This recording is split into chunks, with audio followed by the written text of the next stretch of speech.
This Torah class is brought to you by TorahAnytime.com. Okay, good morning everyone. Shalom Aleichem, Baruch Haba. Hopefully we're going to try to finish the first daf, which is daf Daled. And we're continuing on in explaining the Ramah. The Ramah said you should not be embarrassed from anybody who mocks you in Avodas Hashem. We said the flow of the Ramah was that if a person really focuses on Shvisi Hashem Lenegdi Tamid, and he gains the midah of busha, so then that might engender busha, perhaps in inappropriate circumstances. So the Ramah says, don't be embarrassed from people. We're up to Sivkat and Hey. V'al kol panim lo yiskoitet imam. Don't be embarrassed. Do your thing, but don't fight with them. Because the midah of brazenness is very disparaging, is very lowly. It is not fit to use it at all. In other words, the midah of azos is a very debased midah, and it should not even be used and measured out in an appropriate time. Because you'll acquire that characteristic to be bold, to be a mechutzaf, even not in the right circumstance, even not in a situation of Avodas Hashem. V'ayin be'ber halacha. Look in the ber halacha. So let's take a look at the ber halacha. The ber halacha says, look in the Mishna Berura in the name of the Beis Yosef. In other words, these comments that don't fight with people who mock you in Avodas Hashem, they come from the Beis Yosef. Says the ber halacha. Da, you should know. Da Beis Yosef lo ya'iri ki im b'mitzvah shu oisa la'atzmai. You know when you shouldn't fight with someone who's mocking you? When this is a mitzvah that is relevant to you yourself. And people mock you. Then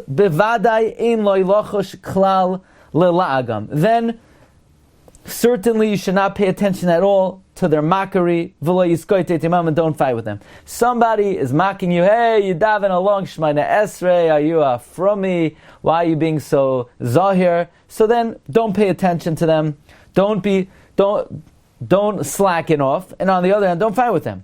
However, if these are apikarsim and heretics, and they're trying to uproot mitzvah observance in general, aval, if you're in a place where they're heretics, that rise up against the Torah, and they want to make new changes in the city, they want to change Jewish education, they want to change morals, and by doing so, they're going to be removing people from the will of God. And you made an attempt to deal with them in a peaceful way. And they don't want to listen to you. So you can't really just sort of mind your own business and do your own thing, because they're coming in a full assault to uproot religion. In such a circumstance, the Beis Yosef is not talking about such a case. In such a case, you got to fight them. It's a mitzvah to hate them, and to quarrel with them, and to nullify their plot, in whatever way you can. King David said, Haloi misanecha Hashem esna. Behold, those who hate you, God, I hate. Those who stand up against you, eskoitat, I quarrel. Tachlis sinas and asim, the epitome of hatred, I hate them. So in other words, there are circumstances that call for azos, as Yehuda ben Tema said, Haviyaz kanomer. So even though the Mishna Berura says you don't want to use it even in the service of Hashem, lest you acquire azos in an inappropriate situation, under these circumstances where it's not just against your personal Avodas Hashem, but against Avodas Hashem in general, then you need to take a more oppositional stance. Now, says the Mishnah Berura, Sivkat and Vav, don't pay attention to people who mock you. What if, like this, you're standing among great people, you're sitting next to Gedolim, and they're at a wedding, and what are they doing at the chuppah? We don't know exactly. Some of they're learning, they're thinking and learning. But you want to take out a sefer. Now, should you do that? On the one hand, maybe it's not derech eretz. Who are you? You're going to learn in the presence of greater people. And on the other hand, every person has their own personal accounting that they have to make. And if a person has the opportunity to learn, then learn. The person sitting next to me, he's greater than me, he's not. Maybe he needs a break. I don't know what his cheshbon is.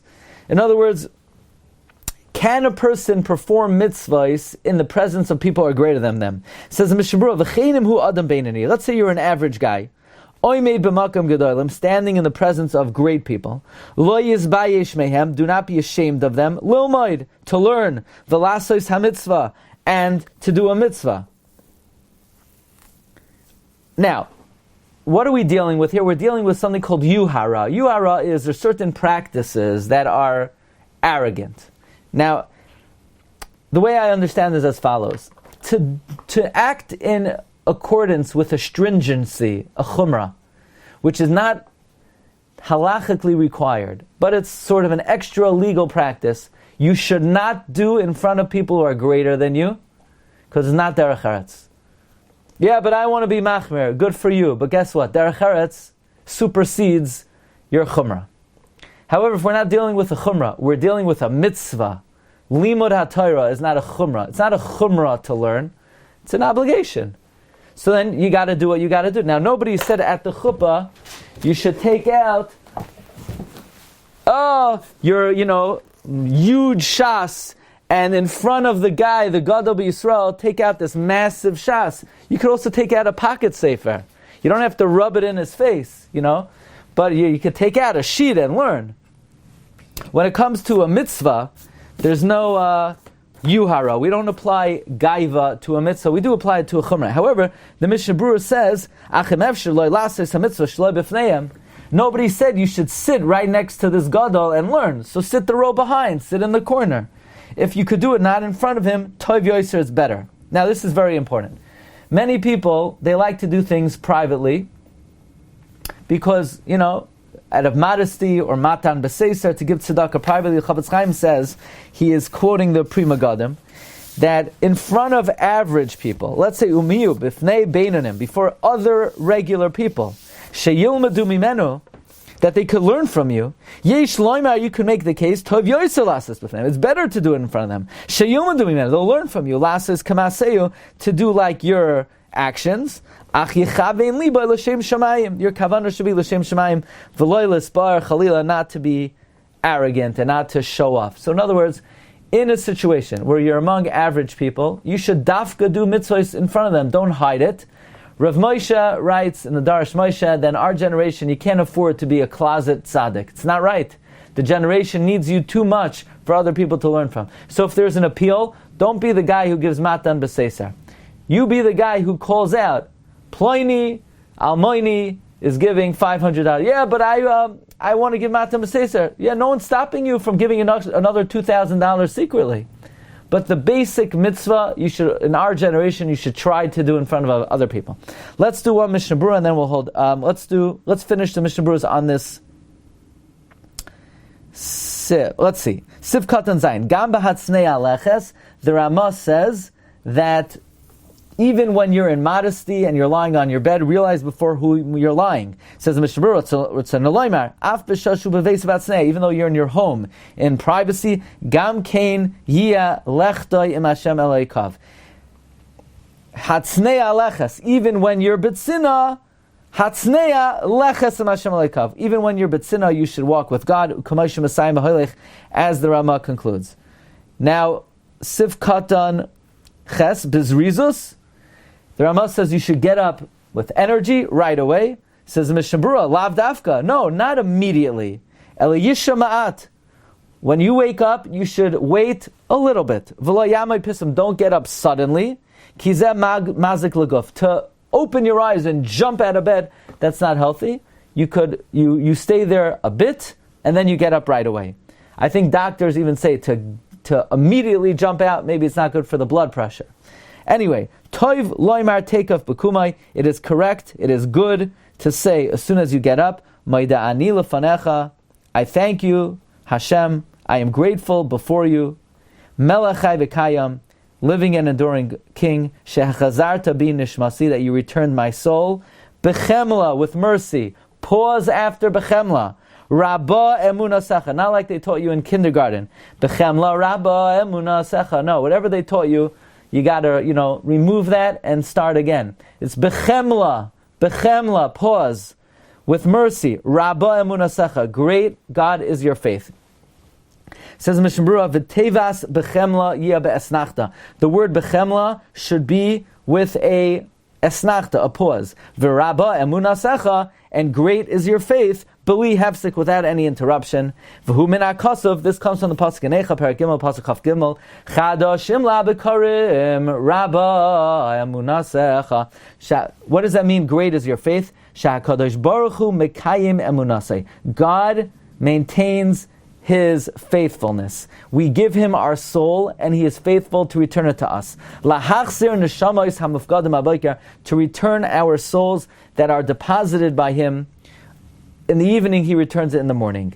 Now, what about the fact that I didn't wash my hands yet? Am I allowed to praise Hashem? You don't need to wash your hands to say Moida Ani, Va'afim Yadav Metunafis, even if your hands are dirty. Ki ein mazkir b'zeh hanusach, because in this text, we do not mention loy shem, not God's name, v'loy kinoi, not a reference to Him. Umikal makam, nevertheless, lumoid, to learn, nira da'asar kadim shenato yadav, it would seem it is prohibited before you wash your hands. And anyway, it's also to learn before Birchas HaTorah, uvalav hachi asar kaidem Birchas HaTorah, ayin le'el Seif Sivkat and Beis. We're just going to read the Mechaber Sif Beis and then we'll hold it. Hamashkim lehischanin lifnei bayri. If you're a kind of guy, you wake up in the middle of the night to plead with HaKadosh Baruch Hu. I know you're out there. You get up 4 in the morning, 2 in the morning to plead with Hashem. Then the best, most opportune times are the changing of the guards. We know the night has 3 watches of heavenly angels.